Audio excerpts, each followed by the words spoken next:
Asai, goeiemôre, ek staan hier op Nampo en ek staan hier by Spot the Donkie. Nou ja, ek weet van 'n grys donkie, maar hierdie oom met die mooiste kleur donkies. Nou kom ons hoor bietjie gou wat kan Gerrit vir ons vertel van sy donkies. Gerrit, hoe gaan dit? Goeiemôre Hanu, nee, baie goed dankie met julle. Baie lekker, dankie. Hoorie Gerrit, nou ek het nou al baie donkies gesien en hulle almal is een kleur. Nou het jy iets heeltemal unieks hierso ingebring. So kom ons begin net vertel my 'n bietjie van waar het hierdie donkies begin? Waarvanaf kom hulle? Hierdie is normale donkies, is wat ons noem 'n standaard donkie of 'n gewone donkie wat die mense maar ken. Ja. Maar dis 'n unieke kleurmutasie. So dis 'n gewone donkie met 'n kleurmutasie. So dis glad nie 'n aparte ras of 'n ingevoerde donkie nie. Dis 'n teeling om 'n unieke kleur te kry wat 'n kleurmutasie is.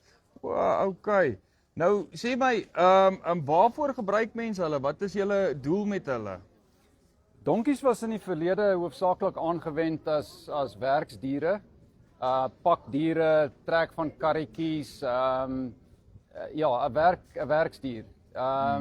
Jy weet natuurlik, dit het nou amper heeltemal verdwyn.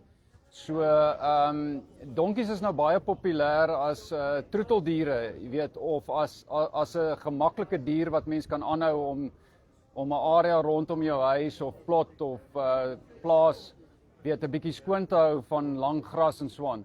Hy's eintlik 'n redelik bestand teen siektes baie en hy het min onderhoud nodig. Ja. Hy oorleef op 'n lae kwaliteit gras. En al daai kostes wat mens byvoorbeeld met ander diere soos perde het jy nou nie met 'n donkie nie. Donkies is kleiner in bouvorm as groter diere en dis baie geskik vir kinders, jy weet. Ja. 'n Donkie het 'n baie rustige geaardheid soos julle kan sien. Hy raak verskriklik mak. Is dit my perd hier? Ja, Is dit my perd? Kyk hierdie onderlip, julle, kyk hierdie onderlip.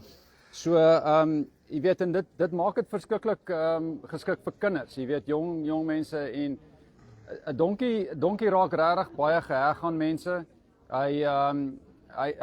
Hy's 'n baie intelligente dier, jy weet. Mense verwar altyd steekschuit in 'n donkie met intelligensie. 'n Donkie is baie steeks, hy's baie kalm. Hy lyk of is. Kyk hom aangaan. Skus. En dit maak hom 'n baie gewilde troeteldier, jy weet. So ja, die mark vir donkies deesdae is maatjies vir ander diere, maatjies vir perde, maatjies vir ander donkies. Baie mense wil 'n donkie tussen sy skape sit. Hy wil 'n donkie tussen sy beeste sit. Maar die meerderheid van donkies gaan na huise toe waar mense 'n baie oulike troeteldier het wat lae onderhoud is en wat verskriklik oulik is en wat goed saamwerk saam met jong kindertjies. Wow, okay. Hoorie Gerrit, jou donkies is baie mooi. Baie dankie dat ons vir jou kan kom kuier het. Ons waardeer dit. Nee, baie dankie vir julle tyd. Right, en dit is nou Gerrit hier van Spot the Donkie. Hoor hierso, hierdie ouens is op die Nampo app, tik Spot the Donkie in, dan kom kuier jy vir hulle. Kom vryf bietjie hierdie donkies, dis die mooiste donkies, 'n donkie met verskillende kleure ouens. Dis nou iets wat ek nou nog nie gesien het nie. Right, ek's Hanu van Farm Spice. Mooi dag. Ja, die koneksie.